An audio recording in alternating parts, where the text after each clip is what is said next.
Hi you guys, welcome to my studio. I was just finishing up I was adding some more leaves to my roses here. So I thought I would show you how I like to clean out my oil painting brushes. If you'd like to see how I create these leaves and the rose petals, check out a video that I filmed a couple weeks ago. And it shows you on there step by step how I create the leaves and the colors I use and how I do the petals.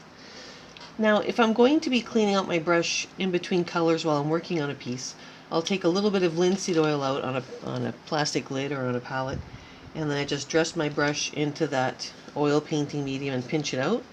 And I'll keep pinching and dressing it with the medium until my brush is as clean as I need it to be. So that's if I'm still working on my piece. I don't like to use paint thinners. I try and avoid using any paint thinners while I'm actually painting on my piece if I can. Then at the end of my painting session, I like to use the odorless paint thinners. And inside here I've got, the liquid is the odorless paint thinner, and this is like a little heart scrubby where I've trimmed the sides down, and it's got like these little knobbies on here that are fantastic for getting the paint out of your brush. So I just brush upward through all those little knobbies, and then I hold my brush on my paper towel. If I see color where the ferrule, that's the metal part that holds your bristles, if I see color where the ferrule touches, I'll just go through that oil or the odorless paint thinners again, and I'll keep going through there until my brush leaves no color behind. Then I know I've got it as clean as I can.